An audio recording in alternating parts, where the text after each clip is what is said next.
रात थी जब तुम्हारा शहर आया, फिर भी खिड़की तो मैंने खोल ही ली। नमस्कार दोस्तों, शारिक कैफ़ी के इस अशार के साथ आपका बहुत-बहुत स्वागत है, द अर्बन कवि के इस पॉडकास्ट में, जहाँ पर हम बातें करते हैं कविताओं की, नज़्मों की, गीतों की, उनसे जुड़े जज़्बातों की। तो जैसा कि हर बार की तरह मेरे साथ इस श्रृंखला में जुड़ती हैं, इस बातचीत में मेरा साथ देने के लिए जुड़ती हैं मेरी बड़ी बहन संगीता जी। संगीता जी, आपका बहुत-बहुत स्वागत है। धन्यवाद सौरभ और नमस्ते दोस्तों, हमारे साथ जुड़ने के लिए बहुत धन्यवाद और आपका इस अर्बन कवि की पेशकश में बहुत स्वागत है। तो दोस्तों, जैसा कि आपको पता है कि हम लोग हर बार कुछ एक नया टॉपिक लेके आते हैं, एक नया थीम लेके आते हैं, जिसके बारे में हम बात करते हैं, जिससे जुड़े गज़लें, नज़्में हम आप तक पहुँचाते हैं। तो आज जब हम बात करने वाले हैं, वो एक एक एक थीम ना होकर एक बल्कि एक शायर के बारे में है। एक शायर की नज़्में और उनकी गज़लें जो हमें काफ़ी पसंद हैं, उनमें से कुछ चुनिंदा गज़लें आपके लिए लेकर आए हैं। या कह सकते हैं कि एक बहुत बड़े से बाग में से कुछ चुनिंदा फूल आपके लिए पेश करने की कोशिश कर रहे हैं। तो जिस शायर की मैं बात कर रहा हूँ, जिसका शेर मैंने शुरुआत में सुनाया, इनका नाम है शारिक कैफ़ी। शारिक कैफ़ी, जो लोग गज़लें सुनते हैं, गज़लों के शौकीन हैं, नज़्मों के शौकीन हैं, उन्होंने ये नाम पहले भी सुना होगा, कई बार सुना होगा। तो ये बरेली के रहने वाले हैं। 1961 में इनकी पैदाइश है।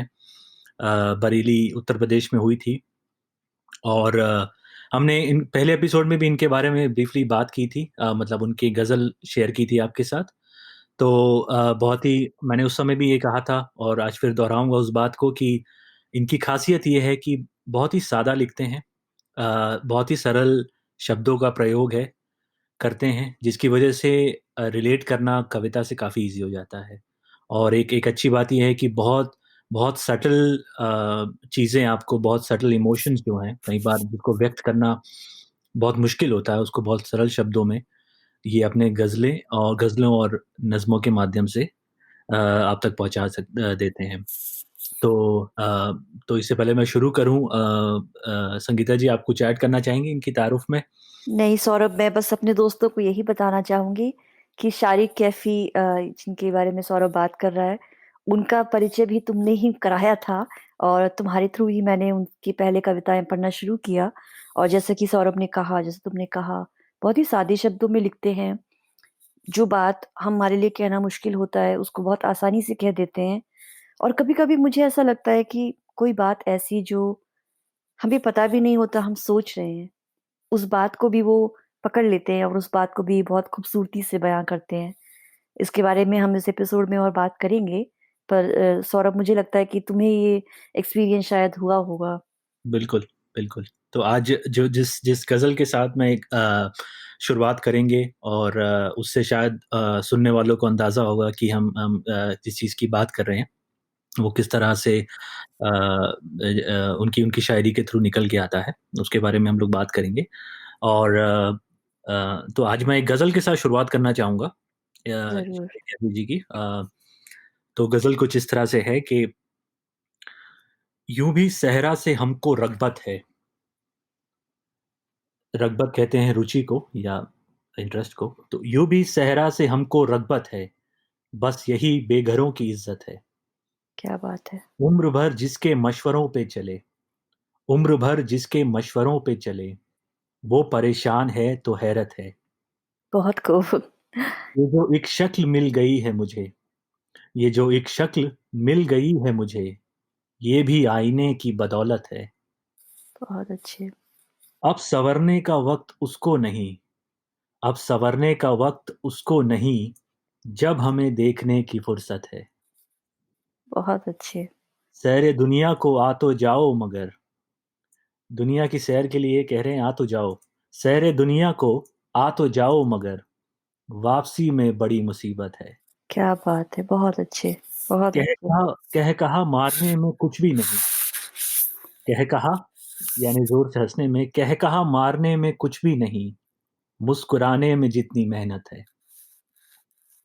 वो खरापन मोहब्बतों में कहाँ, वो खरापन मोहब्बतों में कहाँ, बेवफ़ाई में जो सदाकत है, सदाकत यानी सच्चाई को, वो खरापन मोहब्बतों में कहाँ, बेवफ़ाई में जो सदाकत है। बहुत अच्छे।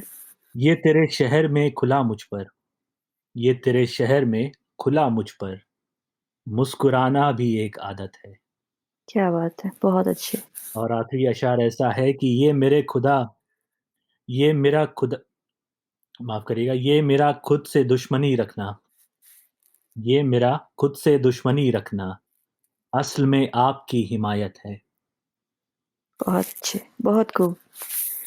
बहुत ही अच्छी तुमने गज़ल के साथ शुरुआत की सौरभ, और हर एक शेर ही अपने आप में एक हीरा था।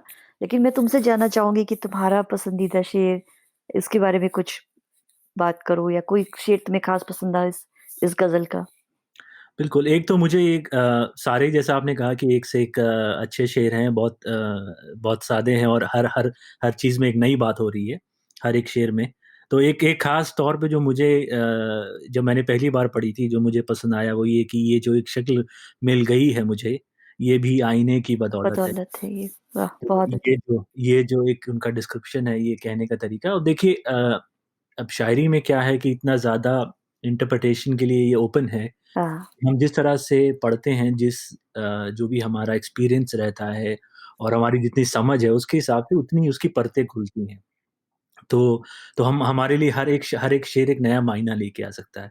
और एक एक बहुत ही प्रैक्टिकल शेर की बात करें तो वो कह रहे हैं कि उम्र भर जिसके मशवरों पे चले, वो परेशान है तो हैरत है। बिल्कुल। तो लोग हमेशा देखते हैं कि कहते हैं कि भाई जिससे हम लोग एडवाइस लेते रहते थे, जो हमारा एडवाइज़र बनता था और आज वो खुद ही परेशान है, तो हम उस बात से हैरान हैं।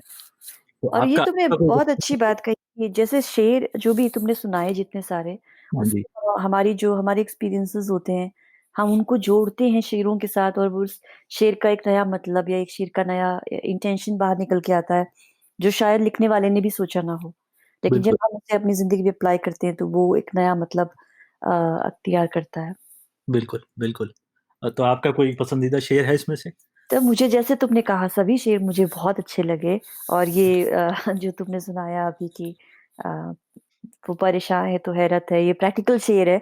और ये जो मतलब काफ़ी मुझे मज़ेदार भी लगा और बहुत आयरॉनिक भी लगा।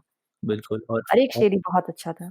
बिल्कुल और इससे पहले हम लोग आगे बढ़ें, एक शेर पे ख़ास तवज्जो लेना चाहूँगा कि ये ख़ास शेर जो कह कहा मारने में कुछ भी नहीं, हुँ, मुस्कुराने में जितनी मेहनत है। तो इसमें आप देखिए कि किस तरह से कहकहा और मुस्कुराने का जो एक सटल डिफ़रेंस है, वो कैसे उभर के आया है कि हुँ, हुँ। कहकहा यानी कि ज़ोर से हँसना और मुस्कुराने यानी कि स्माइल करना।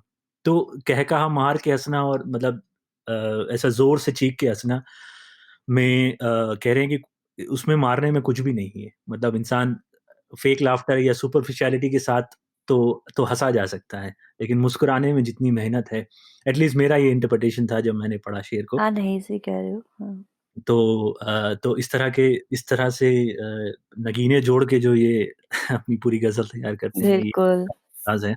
हुँ, और जैसा मैंने कहा शुरुआत में कि ना केवल ये अपनी ग़ज़लों के लिए बल्कि नज़्मों के लिए भी जाने जाते हैं। तो तो मेरे ख़्याल से संगीता जी आपकी कोई पसंदीदा नज़्म है इनकी जो आप बिल्कुल, मैं तुम्हें सुनाती हूँ। तो वैसे मुझे इनकी बहुत सी नज़्में पसंद हैं, लेकिन चूँकि वक़्त कम है, तो मैं तुम्हें कुछ 1-2 जो मेरी फ़ेवरेट हैं, उनसे मैं हमारे दोस्तों का परिचय कराती हूँ। तो नज़्म सुनाती हूँ, नज़्म का शीर्षक है, नज़र भर देख लूँ बस। अच्छा, अ, पता है तुम्हारे साथ, मेरे साथ कितने इत्तेफ़ाक एक साथ हुए होंगे, तो ये सूरत बनी है कि हम एक साथ साँसें ले रहे हैं, कि हम एक साथ हैं इस वक़्त दुनिया में। यही सबसे बड़ा रिश्ता है शायद, मुझ में, तुम में। मैं ऐसा जानता हूँ कि इस रिश्ते से हर इंसान जो दुनिया में है, रिश्तेदार है मेरा। मगर इन रिश्तेदारों को नहीं मालूम मैं क्या लगता हूँ इनका। सो मैं भी तारुफ इस हवाले से कभी उनको नहीं देता। मेरी ख्वाहिश बस इतनी है कि मैं जाने से पहले इस जहां से ज्यादा अपने लोगों को नजर भर देख लूं बस।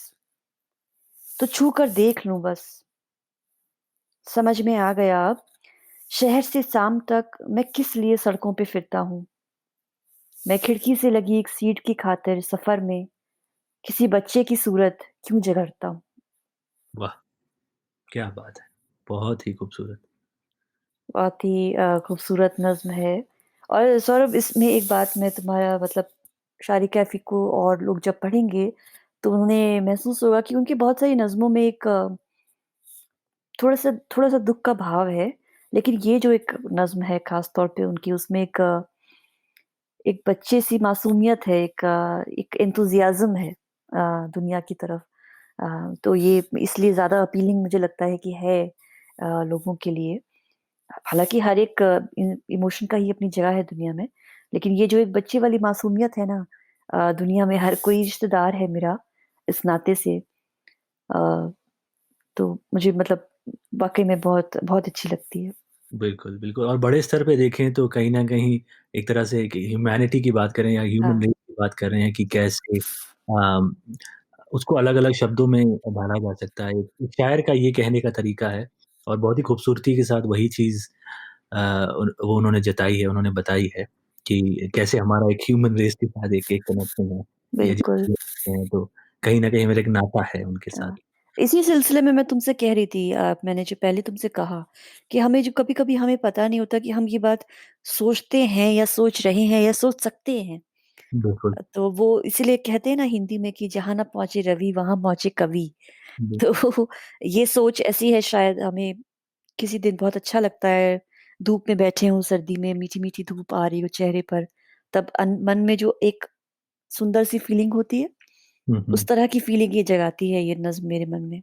बिल्कुल और कहीं न कहीं ये आपके थॉट्स को एक तरह से ये अपने ज़हन को नरिश कर देती है कि इस तरह हाँ, की जब फीलिंग आती है और परिपूर्ण कर देती है इस चीज़ को।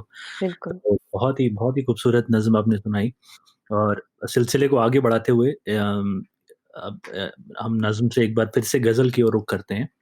तो एक और गज़ल की मैं आपके साथ शेयर करता हूँ। अ, तो सुनिएगा कुछ इस बिल्कुल। तरह हुँ, से कि जब कभी ज़ख्म शनासाई के भर जाते हैं जब कभी ज़ख्म शनासाई के भर जाते हैं, उसकी गलियों से गुज़रते हुए घर जाते हैं। जो ज़रूरी था वही पूछना हम भूल गए, रास्ता बंद अगर हो तो किधर जाते हैं। क्या बात है! बहुत अच्छे। और तो खौफ नहीं हमको किसी का लेकिन और तो खौफ नहीं हमको किसी का लेकिन, कोई अपना सा नज़र आए तो डर जाते हैं। क्या बात है! वाह! बहुत अच्छे। किसी तूफ़ान की अफ़वाह उड़ाता है कोई, किसी तूफ़ान की अफ़वाह उड़ाता है कोई और हम डर के किनारे पे उतर जाते हैं। बहुत अच्छे। जान देकर भी तेरा वादा निभाने वाले जान देकर भी तेरा वादा निभाने वाले तेरे हक में कोई अच्छा नहीं कर जाते हैं। सबके कहने पे बहुत हौसला करते हैं तो हम सबके कहने पे बहुत हौसला करते हैं तो हम हद से हद उसके बराबर से गुजर जाते हैं। बहुत अच्छे। बहुत ठीक से जख्म का अंदाजा किया ही किसने ठीक से जख्म का अंदाजा किया ही किसने बस सुना था कि बिछड़ते हैं तो मर जाते हैं। वाह! बहुत खूब, बहुत खूब। हम बिछड़कर भी जिएँगे ये तसव्वुर ही ना था, ये हमने कल्पना ही नहीं की थी। हम बिछड़कर भी जिएँगे ये तसव्वुर ही ना था, क्या खबर थी कि ये लम्हे भी गुज़र जाते हैं। क्या बात है! राह चलते हैं राह चलते जो एक पल को नज़र आए थे राह चलते जो एक पल को नज़र आए थे, कुर्बतें हों तो वही रंग ठहर जाते हैं। जाने क्यों सोचता रहता हूँ मुसलसल जिसको जाने क्यों सोचता रहता हूँ मुसलसल जिसको ज़हन से उसके खदोखाल उतर जाते हैं। और आखिरी अशार ऐसा है, अब तो हर ज़ख्म नया एक नई राहत है, एक बार आके कहीं ऐसे हुनर जाते हैं, एक बार आके कहीं ऐसे हुनर जाते हैं। बहुत अच्छे, बहुत ही अच्छी तुमने ग़ज़ल सुनाई सौरभ, बहुत ही मतलब छू गई दिल को बिल्कुल।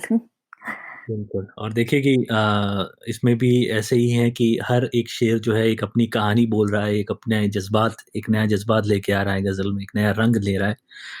अ, और जैसे हम प्रैक्टिकैलिटी की बात कर रहे थे अभी पिछली ग़ज़ल में, तो अब देखिए कि अ, जैसे उन्होंने ये शेर कहा कि हम बिछड़ कर भी जिएँगे तसव्वुर ही ना था। हाँ, क्या खबर थी कि ये लम्हे भी गुज़र जाते हैं। कि जब हम बात करते हैं कि दिस टू शैल पास, वो जो बात करते हैं कि हाँ, ये हर वक़्त गुज़र जाता है और हमें कई बार ऐसा लगता है कि किसी से बिछड़ कर किसी के हिज्र में ऐसा लगता है कि शायद वक़्त काटना मुश्किल है या ज़िंदगी में कुछ बचा नहीं है। लेकिन वहाँ पे एक प्रैक्टिकैलिटी का एक जो एंगल है यहाँ पर बताया। लेकिन मैं इसका मेरे मतलब मेरे नज़दीक इसका सोचने का तरीका थोड़ा-सा अलग है सौरभ, जो तुमने कहा। जी, जैसे हम बात कर रहे थे अलग-अलग इंटरप्रिटेशन होते हैं, तो जी, मेरे मेरे नज़दीक इसका एक इंटरप्रिटेशन थोड़ा-सा अलग है इस सिलसिले में कि मैं सोचती हूँ कि जैसे किसी से हम बिछड़ गए, किसी को हम बहुत प्यार करते हैं, जैसे सोचो कोई अपना ही है हाँ, और वो नहीं रहा अब। अब उसके बिना ज़िंदगी वो तो रहती नहीं है जो थी या जो सोचा था, लेकिन अब वो हम मतलब वक़्त फिर भी कटता रहता है। ऐसा नहीं है कि कुछ बदला नहीं है, लेकिन मतलब मैं अच्छी तरह से एक्सप्लेन नहीं कर पा रही हूँ, पर मैं बोलना चाहती हूँ कि उसमें एक भारीपन का फिर भी एहसास है। बिल्कुल, बिल्कुल। मैं ये बोलना चाह रही थी। नहीं, मैं आपकी बात समझ रहा हूँ और मेरे ख़्याल से ये जो एक आपने इसका एक नया नया एंगल दिया है, जो नया पर्सपेक्टिव पेश किया है, शायद मैंने जब ये शेर पढ़ा था तो मेरा उस हिसाब से मेरा उस तरफ पर्सपेक्टिव पे ध्यान नहीं गया था। बट हाँ, मैं आपके आपके पर्सपेक्टिव से बिल्कुल इत्तेफ़ाक रखता हूँ कि इंसान के चले जाने से या उस इंसान के आस-पास ना होने से के बावजूद भी वक़्त कटता है, लेकिन बहुत भारी लम्हों के साथ कटता है। बहुत सब कुछ क्योंकि बदल जाता है बिल्कुल। और लेकिन वक़्त फिर भी कटता रहता है, लेकिन जो सिर्फ़ जिस जो जो बिछड़ गया सिर्फ़ उसे ही पता होता है कि क्या बदला है। बिल्कुल। बहुत बहुत अच्छी बात की तरफ आपने ध्यान दिलाया। तो जैसे हम लोग बात कर रहे थे कितना ज़्यादा अलग-अलग पर्सपेक्टिव के साथ कविता को, एक शेर को देखा जा सकता है। तो आई एम श्योर कि कोई और किसी और एक्सपीरियंस के साथ इसको पढ़ेगा, तो और शायद कोई इसका और और रंग बिल्कुल, निखर जाए। बिल्कुल। तो और एक चीज़ और आपने बोली थी कि जब शायर लिखता है, तो ये सोच के नहीं लिखता या जिस सोच के साथ वो लिखता है, ज़रूरी नहीं है कि वो पढ़ने वाले तक उसी सोच के साथ पहुँचे, हो सकता है उसको बिल्कुल। नया रंग एक पहुँचे। तो ये बहुत खूबसूरत बात आपने और अ, इसलिए देखो सौरभ शायर का और पढ़ने वाले का ये एक रिश्ता जो है, वो शायर जब लिख देता है, शायर देने वाला है और हम लेने वाले हैं, ऐसा नहीं है। हम दोनों का आपस में इस तरह से रिश्ता है कि गज़ल लिख रही है और वो हमारे बीच में ज़िंदा है और हमारे बीच में ही ग्रो कर रही है गज़ल। बिल्कुल, बहुत ही अच्छी और उम्दा बात आपने कही और बस यही सिलसिले को आगे बढ़ाते हुए अगर फिर से नज़्मों की तरफ रुख करें, हाँ। तो आज आपके और एक और पिटारे में से और तो मैं तुम्हें जैसे पहली नज़्म सुनाते हुए मैंने कहा था कि इनकी नज़्मों में एक उदासी पाई जाती है, मगर पहली जो मैंने तुम्हें सुनाई वो थोड़ी होपफुल और एक मासूमियत और एंथुसियाज़्म से भरी हुई थी। अभी मैं तुम्हें दूसरे इमोशन की नज़्म सुनाती हूँ। बिल्कुल, तो कविता का नाम सुन के ही तुम्हें समझ में आएगा कि कविता कहाँ जा रही है। तो इसका शीर्षक है मरने वाले से जलन। वाह! क्या खूबसूरत है।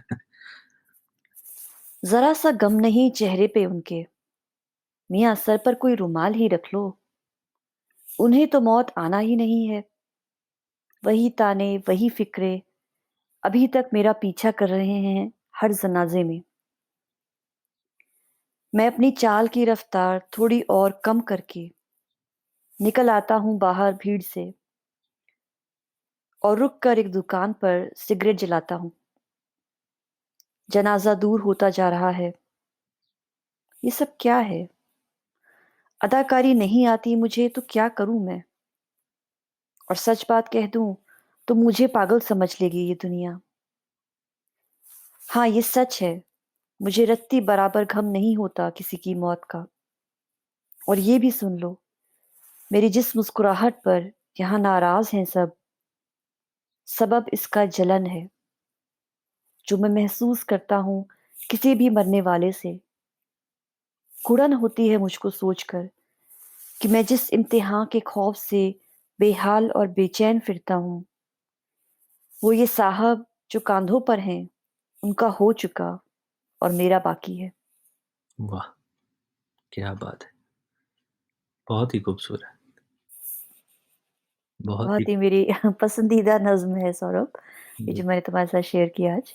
देखिए कितना कितना बारीक-सा इमोशन है कि जो एक मरने वाले से जलन और किस चीज़ की जलन। कितनी खूबसूरती से अ, जैसा आपने कहा शुरुआत में कि शायर या कवि वहाँ तक पहुँच जाता है जहाँ तक हमने कभी सोचा नहीं कि हम लोग इस बारे में सोचते भी हैं। तो कितनी खूबसूरती के साथ उन्होंने एक कि मरने वाले से भी किस तरह की जलन हो सकती है, जिस इम्तिहा की बात कर रहे हैं, कि जो इम्तिहा का खौफ है या जो मौत का खौफ हमें दिन-रात डराता है, उसके आस-पास जो ये बुना गई नज़्म है, बहुत ही खूबसूरत नज़्म आपने बिल्कुल। इसका कोई पसंदीदा हिस्सा है आपका जो आपको ख़ास पसंद है? इसका जैसे अब ये बिल्ड होती है और फिर लास्ट में जब वो कहते हैं कि ये जो मुस्कुराहट है मेरे चेहरे पर, सबब इसका जलन है। तो वहाँ पे वो पंच लाइन डिलीवर होती है, मुझे बहुत ही मतलब पसंद है ये पर्टिकुलर पार्ट उसका। बिल्कुल और मेरे ख़्याल से जो एक एंटी क्लाइमैक्स की तरह इंसान जिस फ्लो में जा रहा होता है, वो एक्सपेक्ट नहीं करता कि इस बात की इस बात की नाराज़गी है, इस बात की जलन है लिखने वाले को। तो तो बहुत ही खूबसूरत नज़्म सुनाई आपने और जैसा कि मैंने कहा कि अब हमें इस सिलसिले को यहीं पर रोकना होगा क्योंकि हमारे पास समय की सीमा है, उसको देखते हुए। हालाँकि शेर कैफ़ी की ग़ज़लों की बात करते हैं, नज़्मों की बात करते हैं, तो हम बड़ा मुश्किल है हमारे लिए कुछ चुनिंदा चीज़ें लाना आपके लिए बिल्कुल, क्योंकि हम जितना ही पढ़ते हैं, उतना ही उनके ग़ज़लों से प्रेम बढ़ता है हमारा और उनके लिखने की स्टाइल से, उनके शब्दों के चयन से। तो उम्मीद है कि जो आज हम आपके लिए पेश किया ग़ज़लें और नज़्में, वो आपको पसंद आई होगी और ये भी साथ में उम्मीद करते हैं कि आप जाकर खुद इनको ढूँढ के पढ़ेंगे और इनकी जैसे कि एक किताब मैं ज़रूर रिकमेंड करना चाहूँगा कि तमाशे का टिकट सही नाम बोल रहा हूँ मैं संगीता जी? मेरे ख़्याल से कविता का किताब का नाम है अपने तमाशे की अपने टिकट। तमाशे का टिकट जी, माफ़ करिएगा। तो अपने तमाशे का टिकट इनकी जो किताब है मैं ज़रूर रिकमेंड करना चाहूँगा और उम्मीद है कि आज जो हमने ग़ज़लें और नज़्में पेश की, वो आपको पसंद आई होंगी और संगीता जी आप क्या ऐड करना चाहेंगी? बस मैं यही कहना चाहूँगी हमारे साथ जुड़ने के लिए बहुत धन्यवाद। उम्मीद करते हैं आपको ये पसंद आई होगी और कविताओं का और नज़्मों का ये सिलसिला यूँ ही चलता रहे। बिल्कुल, तब तक के लिए पढ़ते रहिए सुनते रहिए। नमस्कार। नमस्ते।